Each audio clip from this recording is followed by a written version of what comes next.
All right, good afternoon and welcome to week 7. Pardon the glare. I am at Starbucks with my little petunia in my lap, and there's a little bit of glare, so I do apologize for that. But we are going to move on to week 7 into adulthood. So let me share my screen, and we will start with the weekly overview, which will end up tomorrow to be your homepage when you come to the course. So let's look at the overview. Our objectives are the same because we're going through the life stages. We just happen to be moving into the adult life stages. So let's go look at the module for week 7 and see what all the expectations are for week 7. Let me go into the student view as student. I feel like they updated the site or something. Things seem to be in different places, but we will persevere. Okay, so we are finishing up week 6. We are coming into week 7. So the overview, if you go to the overview, you see that it will give you the early adulthood page, right? Telling you the reading and your lesson, your activity, your journal entry. And then you have your middle adulthood with your objectives, reading, lesson, assignment, journal entry. It looks like a lot, but it's not too much. It's just the setup looks a little daunting. And then late adulthood. So those are the objectives for late adulthood. And we will also look a little bit at advanced old age and geriatrics. There's the lesson page and the activity assignment, as well as your journal entry. So let us go back to the module. And let's take a look at those assignments. There's your lessons for each week. And then the activity for 7.1, the lesson 7.1, which is early adulthood, we're going to be talking about adult learning theory. And this activity assignment is what I like to call free writing, just to be able to write about what you think about the questions that are prompting you. And so, lifelong learning, I think we think about it, I think you're learning about it in terms of children and adolescents. But then if you look at yourselves, many of you are young adults or even in middle adulthood. And so you're still learning. We learn all the time. If you stop learning, you might as well just pack it up because you're constantly learning, not necessarily in school, but you could be learning in school. But it is a lifelong process. And so that's what we're kind of going to look at as we move through these lessons. And so for the free write, we want to address these 3 points, 1, 2, and 3. So 2 advantages and 2 disadvantages of being an adult learner. Is there something that you think is good about being older and learning? Do you think that there are disadvantages, and what might those be? And then provide a rationale of why you feel that there are advantages or disadvantages.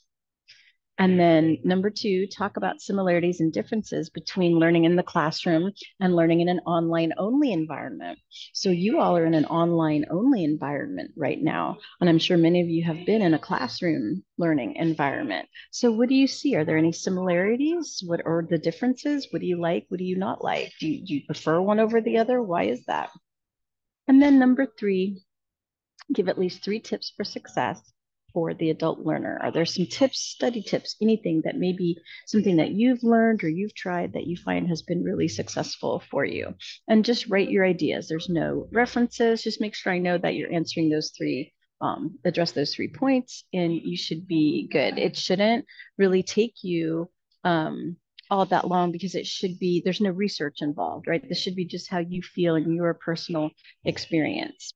And then you have some supplemental resources here, classroom perspective, Malcolm Knowles' adult learning theory that, which we'll go over in the lesson a little bit, but that adults learn from experience. We have experience that we can pull from, and that informs our learning and our experiences. And so basically, if you cover all those 3 points, you earn your 10 points. All righty, let's go back to the module. So that's adult learning. I think that's very pertinent as you fall into that category. And then the next one has to do with, yeah, come here, has to do with, no, you want to go back? Okay, we'll go back. Has to do with middle adulthood. And so this one, I think is actually kind of fun. And it is a learning activity watch party for midlife crisis. And this one you have 2 weeks to work on, because it might take you a little bit to find or to think of a movie or a TV show that represents midlife or midlife crisis. You're going to be learning about that in the middle adulthood lesson. And so there are different definitions. There are different ways that people think of middle adulthood. And so you have a dictionary definition, you have dictionary of psychology definition. There's also a video in the lesson that you're going to take a look at by Pash Pashkow that says that a midlife crisis comes about. It's a dip in a person's satisfaction with their life, where their self-confidence, a dissatisfaction with your self-confidence that can occur at or just past the halfway point of life expectancy. So if we're saying that life expectancy is about 80, 81, 82, 84, somewhere in there, then in your 40s would be this change. So what do you think a midlife crisis is? Has anybody in your family experienced one? Have you experienced one? And then based on that, what have you seen in the media? What have you seen on TV or in movies on how midlife crisis is or aging is portrayed? Because often in movies we don't always see the serious side; we see the comedic side. So again, I'll double check that due date, because you should have 2 weeks. I believe it's the last week that'll be due. I'll double check that for you. I'm sure I gave you 2 weeks for that. So what you're going to do is choose to watch any movie or TV show on different sources there, or if you aren't able to find a movie, if you've seen a movie that fits in the category, you could talk about that as well. And so before you think about the movie or watch the movie, think about, what is midlife crisis? We're going to include menopause in here as well, because that's another change of life sort of stage. And so midlife crisis, menopause, it also opens up options to you for your assignment. And so if you can think of a movie or show that you've seen, you can use that as your example. Or if you want to do it as a group, you can do that. Or if a bunch of you find a movie that you like, I can set up a Zoom. I have Netflix and Amazon Prime, and I'm happy to do that as well. And so you want to reflect on what you've seen or what you remember from the movie or the TV show. How is midlife crisis characterized in that particular show or scene? Is it accurate? Do you feel it's accurate based on what you've learned in the lesson? As studying the information about middle adulthood and having a midlife crisis or going through menopause changed your original thoughts about this time in a person's life? And then what do you think about Pash Pashkow's explanation that we can experience dips in life satisfaction at several points in our lifetime? So he feels that it's not maybe just this one midlife crisis, but there are sort of like a roller coaster where your things are good, you're pretty good, and then there's this dip in satisfaction, and you kind of come out of that and you go for a while, and then it dips again. So that can happen many times during a lifetime.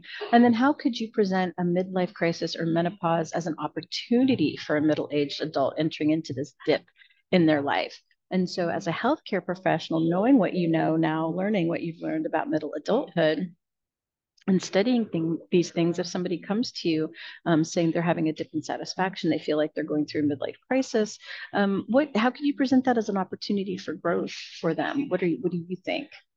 And so there are, this talks about midlife crisis in the movies. It's kind of an overview of different movies. So if there's something in there that reminds you of a movie that you've seen or story that you know, you can use that as well.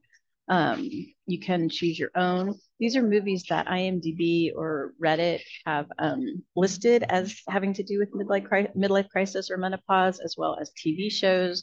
I added kind of like where you might be able to find the source if you wanted to look at it. If you have any of these available to you, please do not buy anything. If you run into trouble not being able to think of something, please let me know and I can help out with that. So these are some examples of TV shows, and then some older things like All in the Family. That has a really good episode when Edith went through menopause. I remember watching that as a child when I was watching that show. Um, and so again, if there's a group of people that want to meet, I'm happy to facilitate a Zoom watch party. And then here is your rubric for that. So answer all your questions, answer each question in more than 5 sentences, clearly make your points, and you are good with earning your 10 points. All right, and we'll go back to the last assignment that has to do with late adulthood, older adulthood. And so pictures and, oh yeah, I did change the date on that watch party, August 2nd. I will go back and change that page. So pictures and perceptions of aging and older adults. So this one, good old Betty White, gotta love Betty White. And she says, I may be off my rocker, but at least I'm not talking to it yet. She was just amazing, amazing woman. And so there's lots of changes that happen. And as a healthcare professional, you have to be prepared for that and how to help people through that and experience that. And so what do you think about that? What might guide you? Do you have personal experience? Is something from the lesson piqued your curiosity and you've learned something new? So what you want to do for this is you want to include a picture that depicts how you feel about the elderly, and then write a paragraph that explains your feelings in the picture. So for example, if I were to choose this picture, I would add this picture in, and I would write a paragraph that says that this picture really spoke to me because it's Betty White. Actually, when I posted this picture, she was still alive. Now she's passed on. But because to me, she sort of embodies being young at any age. She's got a great sense of humor, and you can, she embraced aging, those kind of things. And so that's what I would write in my paragraph about why I chose that particular picture. And then in terms of how I feel about the elderly, I've had to take care of many in my family as they've gotten older. And so old people are not my thing. I much prefer babies and children. But old people have a lot of experience and great stories to share with you. So that's the first part, picture in the paragraph. And then number 2, I want you all to think about a long-term care facility. If you haven't been to a long-term care facility or know what one is, look it up online, look at some pictures. We have many in Monterey County. And imagine that you are an older adult who's going to have to go into a long-term care facility. So it could be because you're older, it could be because you're ill and you have to have some rehab, but you're going into this new environment. And so in 2 paragraphs, 1 paragraph per point here, describe your feelings. How do you think it would feel to be going into a long-term care facility, to not be with your family or your friends anymore, whether it be short-term or long-term? And think about the developmental changes that the older person is going through. So think about Piaget, Erikson, Habighurst, Peck, Levinson, and think about those developmental stages and what that means in terms of how an older person would think about change and think about growing old. And then secondly, the second paragraph would be, if you were the elderly client, what personal attributes in a caregiver would be important to you? And so at least 3 personal attributes in a caregiver. So if you had to receive care from a healthcare professional, what would be important to you? Do you want them to answer the call light all the time? Do you want them to be friendly? Do you want them to know you personally, to have conversations, treat you with respect? What kind of things are you thinking? And then there's also this other principles of elder care. This is from the reading. This link will take you to that page. As a healthcare professional, which two out of this list do you feel are most important to include in your care of the elderly? If you were caring for an elderly person, what characteristics would you want to embody? What are important to you? So would you want to encourage confidence in them, promote, provide empowerment for them? Do you want to demonstrate a kind and caring manner, identify, include family and social support systems, actively listen? So that goes back to therapeutic communication. Would you want to integrate spirituality, hope, and faith, assist in setting personal goals, monitor their exercise and nutrition? For me, I think I'd want to demonstrate kind and caring manner, which I think I do most of the time anyway, and actively listen to them. And then I also would want to, assess kind of maybe what I thought they were missing or what they verbalized to me that maybe they felt they were missing. And so then I could integrate spirituality or help them in setting personal goals or exercise or providing, helping them to feel empowered. So that's basically what you do. Answer the first question, the picture in the paragraph, do a paragraph on describing your feelings about going into long-term care setting. Make sure to include any two, Piaget, Erickson, Havikhurst, Levinson, two of those theorists, and how the development plays into the feelings that an elderly person might have. And then if you're the elderly client, what attributes, three at least, that you'd want to see in the caregiver. And then number three, pick two of these that you would want to embody as you care for the elderly person. And so basically, here's some more supporting materials. You also have the link here to the Principles of Elder Care. And then this would be the rubric. So basically for each section, there's 3 sections, 4 paragraphs. Have you addressed everything clearly and your ideas are clear? And making sure that you're using examples from the lecture or the reading, which would include theorists. That would be the theorists. So you don't have to include more than them, but if you would like to, you certainly can from the lesson. All right, so going back to the modules again for week 7, those are the, oops, that did not want to go. There it goes. Those are your assignments. And then you have your journal entries for week 7. And so early adulthood, you're going to review these guidelines and hoping this works and choose one of the history and physical categories, one of the testing categories, and reflect on if you agree with the frequency of the recommendation. So let's click on the link. And yes, you can download it as well. It's a PDF. And so these are preventive health guidelines for adults ages 19 through 64. These are the history and physical. This is the history and physical category. And it will tell you the description of it and the frequency for having the screening. And then I know my legs are getting tired. Sorry. Here, let's turn this way. There we go. Okay.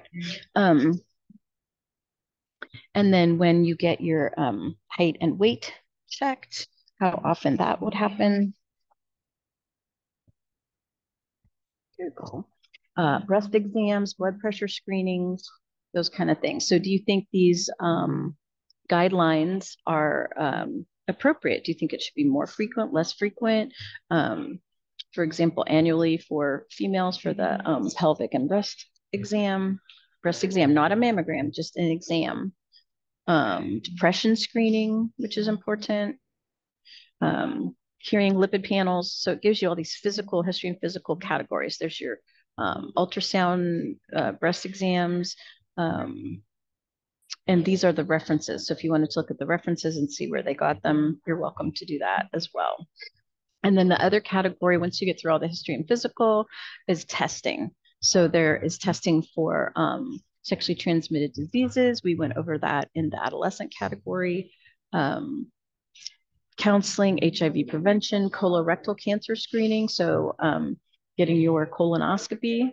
What do you think? Is that every 10 years? Is that enough? What do you think about the home test? Is that a viable option instead of going in and having anesthesia? because that was not fun. I had that done. That was not fun. And I'm probably due next year for another one. Bone mineral density screenings, prostate screening, men aged 55 to 69. Do you think that men younger than 55 should be tested? Men older than 69 should be tested? Um, how often do you think that should happen? Should it be annually? That's what that question is asking in the journal. And then middle adulthood, according to Havinghurst's theory, developmental tasks. These are some of the middle adulthood tasks. And then Erikson says that middle adults are in generativity versus stagnation. So that's a little description of that. And so what I'd like you to do is compare and contrast Erikson and Havinghurst theories. Is there an overlap? Are they related in some way or not? So try and see if you can think of some way, ways that they're similar, that they're different. Do they really overlap? And then finally, for late adulthood, this is a generation names chart. So we have in a lot of the classes that I teach, I have not baby boomers so much, some Gen Xers, and then millennials, Gen Z, and not generation alpha. Let's see, 10. Yeah, not alpha yet, but the Gen X, millennials, and Gen Z. And it shows you kind of things that have happened throughout the years for each of these things that are important for that generation. And so your question is, who do we define as our elderly? When you, based on your generation that you are right now, like I am, I'm actually a Gen Xer. My husband's a baby boomer, but who's elderly? Do I consider my husband elderly? I don't know. He's, what is he, 68? And, at 70, is that old? What defines elderly?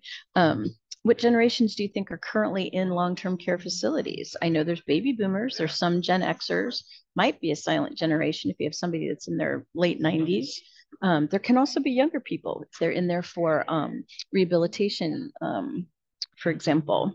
And then which generation do you belong and how do you hope to age? So what do you think, how do you think the care of the elderly might change as millennials, Gen Z, and alphas enter late adulthood? Are you hoping that maybe you would see some changes? So that's your journal entry for late adulthood. So we'll go back to your homepage, and that is your, oops, that's week 6. Let's go to modules week 7. Tomorrow that'll roll over to week 7. There we go. So we did the overview, we did the assignments, we did the journal, the focus areas for the quiz are here. So it tells you how many questions. So early adulthood, again, kind of the same things: health promotion, health maintenance, goals, Erikson stages for late adulthood, dementia, ageism, theories of aging. Those are all in the readings that you have. And then there are 2 short answer questions. So looking at living arrangements for seniors, that refers back to some of the reading that you'll do. And then developmental tasks of early adulthood. So those are your focus areas for the week 7 quiz. All righty, well, I will stop. Let's see, was there something else? There was something else. The health promotion campaign assignment will be due. That got moved from this current weekend to next weekend, the health promotion campaign. So make sure, please, that you hopefully have been working on that. Move that up on your priority list if you feel that you need to do that. And basically, you are choosing a specific developmental stage, defining a certain target and a health-related issue for them, and then researching about it and finding out how you can teach them based on what developmental stage they're in, and are there any social determinants of health that impact that health problem that you are hoping to target, and put this little I call it a campaign project, I guess, together. And so you can, it walks you right through it. The rubric tells you stage by stage, step by step, what to do, and then tells you what to turn in again. And you can earn up to 10 additional points if you include evaluation methods to measure the campaign effectiveness. So if you don't feel like you want to take the time to do that, then that's okay. But some students may want to really give it a try, and so that's fine as well. So different health needs, different stages. There's some different ideas for you. Something might strike your fancy there. So we'll go back to the home page. I will stop sharing. And so that was really what the information that I have for you for the overview. And I will move on to early adult and middle adult and late adulthood in separate videos. So I will stop the recording